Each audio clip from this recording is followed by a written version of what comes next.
بھائی انڈیا کا پاکستان کا موازنہ اگر سب سے ایپٹ کوئی بنتا ہے وہ انڈیا کے ساتھ بنتا ہے کہ آپ دونوں ملک جو ہے 47 میں آزاد ہوئے, ایک جیسے لوگ ہیں, ایک جیسا خطہ ہے, تو کیا وجہ ہے کہ وہ آگے نکل گئے, آپ پیچھے رہ گئے؟ تو کیوں آپ یہ موازنہ نہیں کرنا چاہتے؟ یا تو آپ کا تعلق حکمران طبقے سے ہو جو بینیفٹ کر رہا ہے ساری سہولتوں سے, پھر تو آپ اس کو ڈیفینڈ کریں کہ پاکستان کی جو کارکردگی ہے, جو پرفارمنس ہے وہ ٹھیک رہی ہے. اگر آپ اس سے ناخوش ہیں تو آپ کو کیا تکلیف ہے بھائی اگر آپ کو بندہ کہتا ہے کہ انڈیا ہم سے آگے نکل گیا؟ مثلا 47 میں انڈیا میں لٹریسی ریٹ جو تھا 12% تھا, ویکیپیڈیا پہ جا کے آپ دیکھ لیجئے, تو آج وہ 80% کے قریب ہے. ابھی جب سینسس ہوگا تو ہو سکتا ہے 80 سے بھی کچھ اوپر ہی ہو. ہمارے ہاں جو ہے لٹریسی ریٹ جو ہے 60-62 سے اوپر جانے کا نام نہیں لے رہا, اور بیچ میں کچھ عرصہ ایسا بھی آیا وہ نیچے چلا گیا تھا, 58 پہ چلا گیا تھا. تو یہ جو ایشوز ہیں ہماری رولنگ ایلیٹ کے لیے ان کی کوئی اہمیت نہیں ہے, اور جو ہمارے ہاں غربت میں اضافہ ہو رہا ہے اس سے بھی انہیں کوئی کنسرن نہیں ہے. وہ بس کہتے ہیں کہ ہم نعرے لگاتے جاؤ حب الوطنی کے. بھائی حب الوطنی کا نعرہ کتنی دیر تک آپ لگائیں گے جب تک آپ کے پاس سالڈ جو ہے ریزن اس کی موجود نہ ہو, جب آپ کو مناسب غذا نہیں مل رہی, آپ کو مناسب میڈیکل فیسلٹیز نہیں مل رہی, تو یہ حب الوطنی کا چورا کب تک آپ بیچیں گے؟ لیکن سر کیا وجہ ہے کہ دونوں کنٹریز جو ہیں, یعنی بھارت تو خیر آزاد ہوا تھا, مجھے لگتا ہے پاکستان کریٹ کیا گیا تھا ایک ہی ٹائم پر, تو وہ ہم سے آگے چلے گئے. ایسا نہیں ہے کہ ان کی کسی سے لڑائی نہیں ہوئی, 4-5 بار تو ہم ہی سے لڑ پڑے. اس کے بعد چائنا کے ساتھ بھی ان کی ٹینشن رہی ہے, اور دوسری پرابلمز بھی ان کے ساتھ رہی ہیں. اگر ہم یہ کہیں کہ ہماری تو کیونکہ جی بار بار بھارت سے جنگ ہو جاتی تھی, ہمیں افغانستان سے ٹینشن ہے, تو وہ کئی ٹینشنز تو بھارت لے کے بھی چل رہا ہے. لیکن سر پھر بھی وہ آگے بڑھ گئے, ان کی اکانومی بھی ٹھیک ہو گئی, ان کے یہاں بھی کرپشن ہوتی ہے. ایسا نہیں کہ ان کے کرپشن نہیں ہوتی ہے, اور ان کے جو کرپشن ہوتی ہے وہ تو ہم تو اس کا سوچ بھی نہیں سکتے. میرے جو انڈین دوست مجھے بتاتے ہیں کہ وہ کرپشن کا تو جیسے ہمارے یہاں سوچا بھی نہیں جا سکتا, جتنی لیول پہ ہو رہی ہوتی. پھر بھی وہ کنٹری آگے چلی گئی, اکانومی انہوں نے سنبھال لی, ایجوکیشن سسٹم ان کا بہتر ہے. تو سر کیا وجہ بنی کہ وہ آگے بڑھ گئے اور ہم وہیں کے وہیں کھڑے رہ گئے؟ میرا خیال ہے کہ ہماری جو لیڈرشپ تھی نا, ایک تو کلیئر ویژن نہیں تھا ان کے ذہن میں کہ ہم کرنا کیا چاہتے ہیں. تو ایک کتاب میں کارٹون دیکھ رہا تھا کہ ٹائمز آف انڈیا میں وہ چھپا تھا اگست 47 میں, کہ جناح صاحب اپنے چند ساتھیوں کے ساتھ کھڑے ہیں اور کہتے ہیں کہ now that we have got a country of our own, what should we do with it. تو کوئی کلیئر ویژن نہیں تھا کہ ہم نے کرنا کیا ہے. اب دیکھیے جناح صاحب کو ہمارے یہاں لوگ کہتے ہیں جی بہت بڑے لیڈر تھے, وہ عظیم لیڈر تھے. تو ایک دوست ہے ہمارے لاہور میں, انہوں نے ایک دفعہ پوسٹ لگائی تھی کہ مجھے بتاؤ کہ جناح صاحب نے عوام کی فلاح و بہبود کے لیے کون کون سے قدم اٹھائے, کون کون سی پالیسی بنائی. تو شاید ایک بھی آپ کو ایسی چیز نہ ملے کہ جس میں انہوں نے یہی کہہ دیا ہو کہ جو فیوڈلزم ہے اس کا خاتمہ کر دو بھائی, 6 مہینے میں کر دو, سال میں کر دو. اب پنجاب میں دیکھیے, انہوں نے پنجاب کے جو سب سے بڑے فیوڈل لارڈ تھے میاں افتخار ممدوح, ان کو چیف منسٹر بنایا, اور ان کی ہی اس کیبنٹ میں ایک اور وزیر تھے جنہوں نے یہ کہا تھا اس وقت کہ بھئی لینڈ ریفارمز کرنی چاہیے, جو مہاجرین آ رہے ہیں اس پنجاب سے, تاکہ ان کو بھی زمین دی جا سکے. لیکن ان کو میاں افتخار, ان کا نام تھا افتخار الدین, ان کو چند مہینے کے اندر جو ہے وہ کیبنٹ چھوڑنی پڑی. کوئی بات ان کی کوئی بات سننے کے لیے تیار نہیں تھا. تو یہ ہمارے ہیں ایکچولی پرابلمز, کہ شروع سے ہی ہمارے ہاں کوئی ویژن نہیں تھا. اور یہ دیکھیے نا کہ ہم نے عوام کی فلاح و بہبود پہ کوئی توجہ نہیں دی. 50s میں ہمارے ایک پرائم منسٹر تھے بوگرا صاحب, انہوں نے کہا تھا کہ مجھے اگر لوگوں کو بھوکا مارنا پڑا میں مار دوں گا, لیکن ڈیفنس ویک نہیں ہونے دوں گا. تو انڈیا میں ہمیں ڈیفنس کے ساتھ یہ obsession نظر نہیں آتی. تو بہت سے لوگ نہرو پہ کرٹیسائز بھی کرتے ہیں کہ آپ نے چائنا کے ساتھ جو ہے جنگ کی تیاری نہیں کی تھی, جس کی وجہ سے آپ کو ہزیمت اٹھانا پڑی. تو اسی طرح جو ہے ایون 65 کی جنگ تک بھی تو بھارت اتنا خرچہ نہیں کر رہا تھا جتنا ہم کر رہے تھے ان پر کیپٹا ٹرمز. اب بھی جو ہے پر کیپٹا ٹرمز میں جی ڈی پی کا جو پرسنٹیج ہے اس میں ہم انڈیا سے زیادہ خرچ کرتے ہیں ڈیفنس پہ. یہ الگ بات کہ ان کی اکانومی کا چونکہ سائز بڑا ہے تو وہ اوور آل جو ہے وہ ڈیفنس بجٹ ظاہر ہے کہ پاکستان سے زیادہ ہوتا ہے. اور وہ یہ کہتے ہیں کہ ہمیں چین کو بھی دیکھنا پڑتا ہے, چین کا جو ڈیفنس بجٹ ہے وہ انڈیا کے ڈیفنس بجٹ سے بھی میرا خیال ہے دگنا ہے وہ. سو یہ جو چیزیں ہیں, ہم نے صرف ڈیفنس کیا اور باقی جو ہے سب کو تیاگ دیا کہ ایجوکیشن کی بھی کوئی خاص ضرورت نہیں ہے, ہیلتھ کیئر کی بھی نہیں ہے. وجہ یہ ہے کہ جو ہماری ایلیٹ ہے, جو اوپر کا 5% یا میکسیمم 10% آپ کہہ لیجئے, وہ خوش ہے اپنے اس میں, اپنی کھال میں مست ہیں. تو وہ کہتے ہیں کہ اگر غریب غربا نہیں بھی اسکول گئے تو کیا ہو گیا, کوئی مسئلہ نہیں ہے. تو سر یہ جو سوچ میں چینج آیا ہے، جو لوگ اب اور طرح سے سوچنے لگے ہیں، ان کو اب کوئی خاص دلچسپی نہیں ہے کہ 47 میں کیا ہوا تھا. کئی لوگ افسوس بھی کرتے ہیں پاکستان کے اندر کہ پارٹیشن جو ہوئی ہے اس کو بھی لے کر لوگوں کے دلوں میں سوال ہے کہ جی کیا ملا ہمیں. تو کیا واقعی یہ سوچ ٹھیک ہے؟ اس پہ تو میں ایک دفعہ حیران ہوا تھا کہ ایون ڈاکٹر اے.کیو خان نے مولانا آزاد کو اپروونگلی کوٹ کیا تھا کہ انہوں نے جو پاکستان کے بارے میں پیشین گوئیاں کی تھی وہ کتنی سچ ثابت ہوئی، اور کامران خان نے بھی اپنے شو میں اس کا ذکر کیا تھا. تو یہ بات درست ہے کہ بہت سارے لوگ جو ہیں وہ یہ سمجھتے ہیں کہ partition was not the best of decisions, لیکن اس کے ساتھ ساتھ جو ہے ریئلزم کا تقاضا یہ ہے کہ بھئی اب وہ ہو گئی پارٹیشن.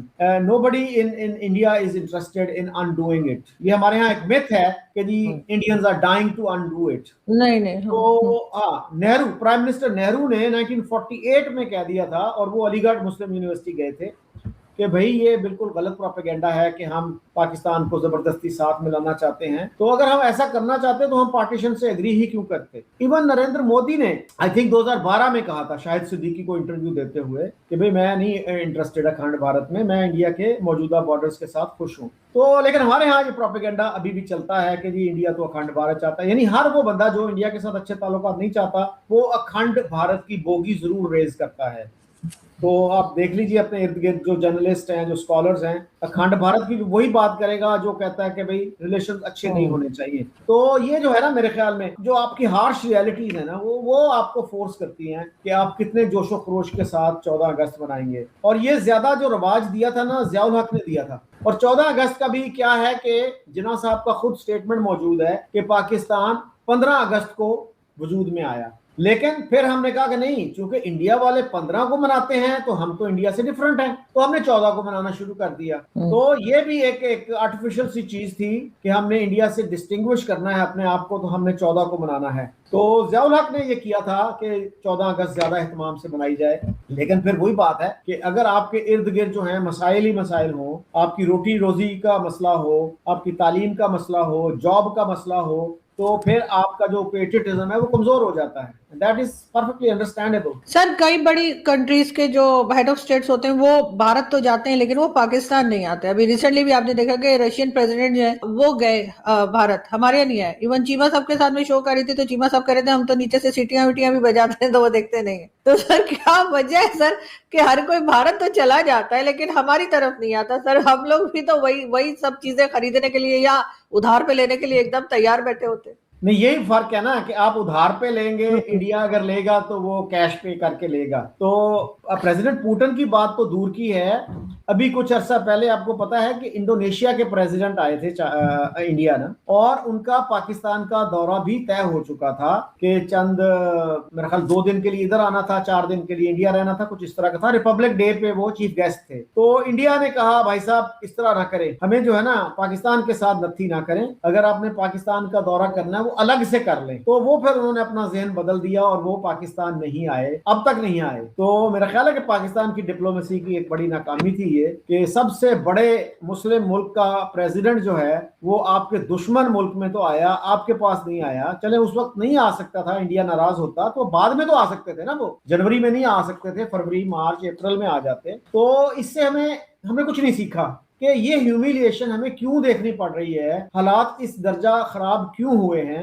تو وہ بات وہی ہے کہ ہم سوچنے سمجھنے پہ یقین نہیں رکھتے، ہم کبھی بھی غور نہیں کرتے کہ ہم کیوں ان حالات کو پہنچے ہیں کہ ہمارے ایک مسلم بردر مسلم کنٹری جس کو کہتے ہیں کہ اس کا پریزیڈنٹ بھی ہمارے پاس آنے کے بجائے انڈیا جا رہا ہے، اور انڈیا ہماری نظر میں it is the most evil country in the world. تو پھر بھی تو سر ہمیں یہ کیوں سمجھ نہیں آتا کہ ہمیں اپنے اوپر کام کرنے کی ضرورت ہے. اگر ہم اپنے آپ کو اس قابل بنائیں گے کہ ہماری کوئی امپورٹنس ہو، لوگ ہمیں سنیں یا لوگ ہم سے ملنا پسند کریں، ہمیں بلانا پسند کریں یا آنا پسند کریں، تو لوگ خود آئیں گے. ہم بجائے دوسروں کو برا بھلا کہنے کے کہ بھائی اس نے روک دیا بھی چلو مان لیا، لیکن یہ کہ ہم خود بھی تو اپنے اوپر کچھ ہمیں کام کرنا چاہیے. آپ کے خیال سے کہ لوگوں کو ہماری ضرورت ہو، ایون اگر آپ چینلز کو دیکھیں, ہمارے میڈیا کی اگر میں بات کروں یا ہمارے جو یوٹیوب چینلز ہیں, تو وہاں پر بھی کئی لوگ جو جن کے ہم بھی جنہیں بلاتے ہیں, ہم جنہیں بلانا چاہتے ہیں, تو انہوں نے اپنے آپ کو اس قابل بنایا ہے نا کہ ہم انہیں انوائٹ کرتے ہیں یا وہ ہمیں انوائٹ کرتے ہیں, جو بھی. تو سر اپنے اوپر کام کرنے کے بجائے ہمیں ہر وقت یہی دکھ رہتا ہے کہ یہاں پہ افغانستان نے منع کر دیا, یہاں پہ بھارت نے منع کر دیا, وہاں سے چائنا لے گیا. سر یہ والے جو ہمارے ایکسکیوزز ہیں یہ ہمیں کتنا ڈیمیج کر رہے ہیں. بس وہی ہے نا جی کہ ہمارے ہاں ریئلزم کی کمی ہے, ہم حقیقت پسندی سے کام نہیں لیتے, اپنی پالیسیز پہ تنقیدی نظر نہیں ڈالتے, اپنی کمزوریوں کا جائزہ نہیں لیتے, اور ہر وقت جو ہے اپنے آپ کو مبارکباد دیتے رہتے ہیں, سیلف کنگریچولیٹری موڈ میں ہم رہتے ہیں. تو اس سے تو کوئی فائدہ نہیں ہونے والا.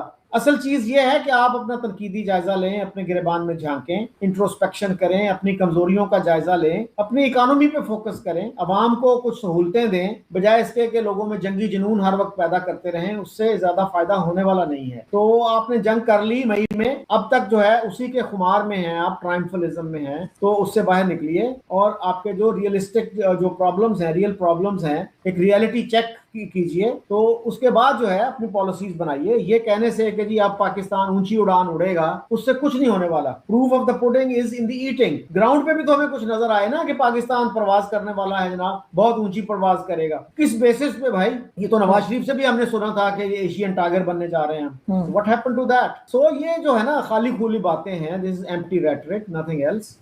تو ہم جب تک ریئلسٹک نہیں ہوں گے, اپنی غلطیوں کا جائزہ نہیں لیں گے, اپنی کمزوریوں پہ توجہ نہیں دیں گے, تو یہی حالات رہیں گے, بلکہ خراب سے خراب تر ہوں گے. تو یہ وہی بات ہے, خوشگمانی جو ہے یہ ہماری ختم ہونے کا نام نہیں لے رہی. ہم کبھی ریئلسٹک ہو کے اپنے مسائل کا, اپنے جو آپ کے ریسورسز ہیں ان کا جائزہ نہیں لیتے کہ بھئی ہمارے پاس اتنے پیسے ہیں, اتنے میں ہمیں کیا کچھ کرنا چاہیے. اور عوام کو ہم بیچ میں کنسلٹ نہیں کرتے کہ ان کی پریفرنسز کیا ہیں, وہ کیا چاہتے ہیں. تو ساری پریفرنسز جو ہیں اوپر سے امپوز کی جاتی ہیں کہ آج آپ اپنا بجٹ دیکھ لیجئے نا کہ کتنا خرچہ آپ جو بیرونی قرضے ہیں, سروس ڈیٹ سروسنگ جس کو کہتے ہیں, اس میں دیتے ہیں, اس کے بعد ڈیفنس میں دیتے ہیں, پھر ایڈمنسٹریشن کے اخراجات ہیں, ڈیولپمنٹ کے لیے تو آپ کے پاس بچتا کچھ نہیں. تو بھائی پھر آپ اپنی ترجیحات جو ہیں, اپنی جو پرائورٹیز ہیں, ان کو ری وزٹ کیوں نہیں کرتے, ان کو ری سیٹ کیوں نہیں کرتے؟ اگر اتنے برے حالات ہیں تو چینج کیوں نہیں کرتے اپنی پالیسیز کو؟ تو یہ مجھے سمجھ نہیں آتی بات کہ آپ کے پاس جب آپشنز بھی موجود ہیں, جیسے کہ ہم پہلے بھی بات کر چکے ہیں کہ انڈیا نے کتنی دفعہ آپ سے کہا کہ ہمیں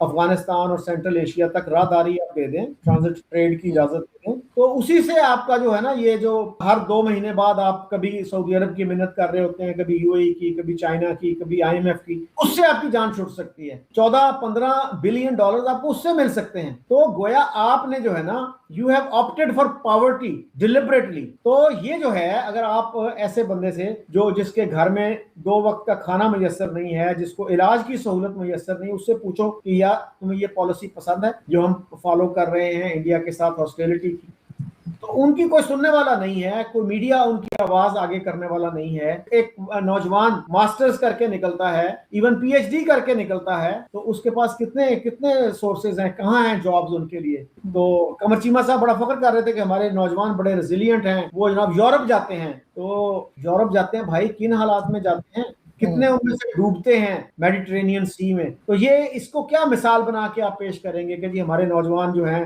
اتنے جرأت مند ہیں, وہ یورپ جاتے ہیں. تو بھائی اس پہ تو آپ کو شرمندہ ہونا چاہیے کہ ہمارے نوجوان جو ہیں اپنی جان خطرے میں ڈال کر جو ہے وہ یورپ جانے کی کوشش کرتے ہیں. یا تو آپ اتنی قابلیت ان کو دیں کہ وہ یورپ کے جو ادارے ہیں وہ ایک رسپیکٹیبل طریقے سے ان کو جاب آفر دیں, جہاز کا ٹکٹ بھجوائیں کہ جی آپ آ جائیں اس تاریخ کو, ہمارا بندہ ایئرپورٹ پہ موجود ہوگا آپ کو ریسیو کرنے کے لیے. اس طرف تو آپ آ نہیں رہے, اس کو آپ فخر کا ذریعہ بنا رہے ہیں کہ جی ہمارے نوجوان جاتے ہیں اپنی جان پر کھیل کر, اور ان کے پیرنٹس پہ کیا گزرتی ہے جب خبر آتی ہے کہ جی وہ بچہ آپ کا ڈوب گیا سمندر میں. ختم, bye bye, tata, goodbye, گیا.